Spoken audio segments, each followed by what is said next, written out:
Assalamualaikum warahmatullahi wabarakatuh. Bismillahirrahmanirrahim. Alhamdulillahilladzi hadana lihadza wa ma kunna linahtadi laula an hadanallah.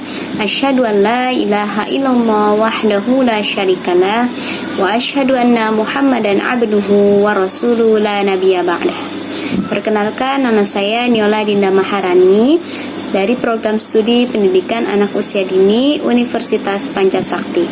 Di sini saya akan membuat video singkat mengenai kewajiban seorang muslim atas muslim lainnya.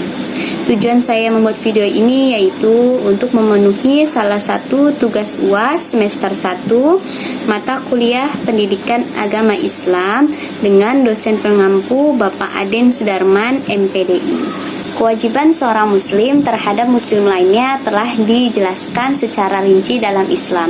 Sejatinya umat muslim semua adalah bersaudara. Jika salah satu tersakiti, maka yang lainnya ikut sakit. Maka itu kita wajib untuk bersatu dan jangan sampai terpecah belah. Nah, berikut beberapa kewajiban seorang muslim terhadap muslim lainnya yang harus dilakukan sesuai perintah Allah Subhanahu wa taala dan Rasulullah Shallallahu alaihi wasallam. Yang pertama yaitu mengantarkan jenazah. Ketika seorang muslim meninggal, maka kewajiban muslim lainnya adalah mengantarkan jenazah tersebut ke tempat pemakaman dan juga menyolatkannya. Kewajiban ini akan mendatangkan pahala yang besar di sisi Allah Subhanahu wa taala. Sebagaimana telah dijelaskan dalam hadis sahih, siapa yang mengantarkan jenazah hingga mensolatkannya, maka baginya pahala 1 khirat. Dan siapa yang mengantarkannya hingga di pemakamannya, maka baginya pahala 2 khirat. Beliau ditanyakan, apakah yang dimaksud khirat? Beliau menjawab, bagaikan 2 gunung yang besar. Hadis riwayat Bukhari dan Muslim. Yang kedua, mengucapkan salam. Kewajiban muslim terhadap muslim lainnya berikutnya adalah mengucapkan atau menebarkan salam. Saat bertemu di jalan, hendaklah sesama muslim saling mengucapkan salam. Ucapan salam dapat mendatangkan rahmat dan mempererat ukhuwah Islamiyah. Dari Abu Hurairah radhiyallahu an, Rasulullah Shallallahu alaihi wasallam bersabda, kalian tidak akan masuk surga sampai kalian beriman, dan kalian tidak akan beriman sampai kalian saling mencintai. Maukah aku tunjukkan sesuatu yang apabila kalian kerjakan, kalian akan saling mencintai? Sebarkanlah salam di antara kalian. Hadis riwayat Muslim. Lalu yang ketiga ada memberi nasihat. Apabila kita melihat saudara sesama muslim melakukan sesuatu yang salah, maka kewajiban kita untuk menasihatinya. Begitupun saat seseorang datang kepada kita, ia lagi tertimpa masalah dan ia bingung ketika ingin meminta saran, maka kita juga wajib memberikan saran-saran yang benar sesuai syariat agama. Rasulullah SAW bersabda, agama adalah nasihat kepada Allah, kepada kitabnya, kepada Rasulnya, dan kepada para pemimpin kaum muslimin serta rakyat pada umumnya. Hadis riwayat Muslim. Yang keempat yaitu memenuhi undangan. Apabila kita mendapatkan undangan dari kerabat, baik itu undangan pernikahan, undangan reuni, perkumpulan di majelis ilmu, dan lainnya, maka kewajiban kita datang memenuhi undangan tersebut. Tujuannya untuk menghormati orang yang telah mengundang. Selain itu juga untuk memupuk ikatan persaudaraan. Memenuhi undangan hukumnya memang tidak wajib, tetapi sunnah muakkad, yaitu sunnah yang diutamakan. Maka itu kita harus mengusahakan datang kecuali ada urusan yang benar-benar mendesak. Dan siapa yang tidak memenuhi undangannya, maka dia telah maksiat kepada Allah dan Rasulnya. Hadis riwayat Bukhari dan Muslim. Lalu yang kelima, menjawab orang bersin. Apabila orang bersin, maka kewajiban kita adalah mengucapkan hamdalah sebagai bentuk rasa syukur kepada Allah Ta'ala. Sedangkan untuk orang yang mendengar wajib mengucapkan yarhamukallah, lalu kita jawab lagi yahdikumullah. Rasulullah SAW bersabda, jika salah seorang dari kalian bersin, hendaknya ia mengucapkan Alhamdulillah, segala puji bagi Allah.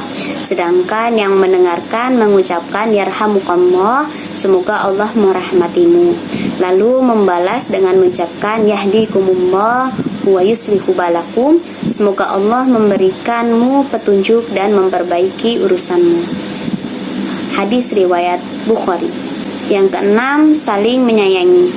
Saling menyayangi juga merupakan kewajiban muslim terhadap muslim lainnya. Dari sahabat Nu'man bin Bashir, Rasulullah SAW bersabda, permisalan kaum mukminin dalam sikap saling mencintai dan saling kasih sayang mereka sebagaimana satu badan. Apabila satu anggota badan sakit, seluruh anggota badan ikut merasakannya dengan tidak bisa tidur dan demam. Hadis riwayat Muslim. Yang ketujuh yaitu saling tolong-menolong dalam kebaikan. Sebagai sesama muslim, kita juga diwajibkan untuk saling tolong-menolong dalam hal kebaikan. Misalnya berdakwah, membantu saat temannya kesusahan, membantu kegiatan di kampung dan sebagainya. Allah Azza wa Jalla berfirman, dan tolong-menolonglah kamu dalam mengerjakan kebajikan dan takwa, dan jangan tolong-menolong dalam berbuat dosa dan pelanggaran, dan bertakwalah kepada Allah, sesungguhnya Allah amat berat siksaannya. Surah Al-Maidah ayat 2. Dalam hadis juga disebutkan, barang siapa melapangkan seorang mukmin dari satu kesusahan dunia, Allah akan melapangkannya dari salah satu kesusahan di akhirat. Barang siapa meringankan penderitaan seseorang, Allah akan meringankan penderitaannya di dunia dan di akhirat. Barang siapa menutup aib seorang muslim, Allah akan menutup aibnya di dunia dan di akhirat. Allah akan menolong seorang hamba selama hamba itu menolong saudaranya. Hadis riwayat Muslim dan Abu Hurairah. Yang kedelapan yaitu menutupi aib saudaranya. Setiap manusia pasti pernah berbuat salah. Saat kita mengetahui aib kerabat kita, maka kewajiban kita adalah diam. Kita tidak boleh mengumbar-umbarnya. Sebab itu pun juga kita memiliki aib sendiri. Daripada sibuk menjelek-jelekan orang lain, maka lebih baik kita memperbaiki diri sendiri. Dari Abdullah bin Umar radhiyallahu an, bahwasanya Rasulullah SAW bersabda, muslim yang satu adalah saudara muslim yang lain.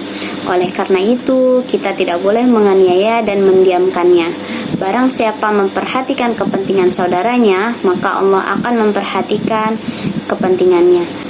Barang siapa membantu kesulitan seorang muslim, maka Allah akan membantu kesulitannya dari beberapa kesulitannya nanti pada hari kiamat.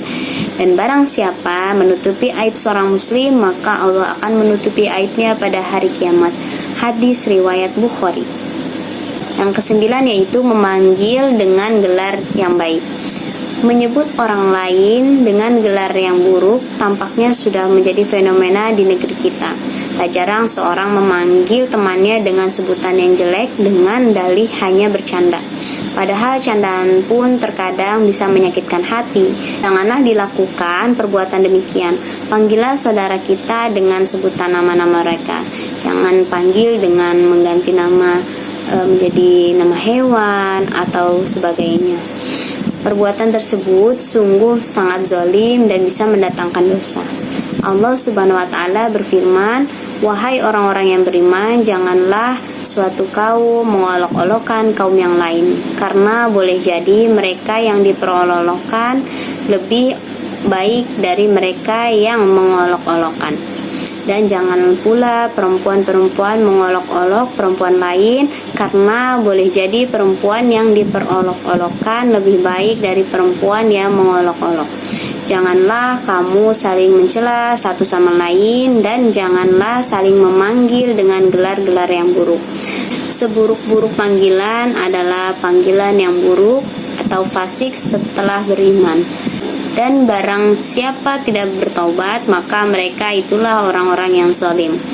Quran Surah Al-Hujurat ayat 11. Lalu yang ke-12 yaitu tidak saling mendengki atau bermusuhan. Dari Abu Hurairah radhiyallahu an, dia berkata, Rasulullah Shallallahu Alaihi Wasallam bersabda, janganlah kalian saling mendengki, saling menipu, saling membenci, saling menjauhi, dan janganlah membeli barang yang sedang ditawar oleh orang lain. Dan jadilah kamu sekalian hamba-hamba Allah yang bersaudara. Seorang muslim itu saudara bagi muslim yang lain, maka tidak boleh menzaliminya, menelantarkannya, mendustainya, dan menghinanya. Takwa itu adalah di sini seraya menunjukkan dada beliau 3 kali.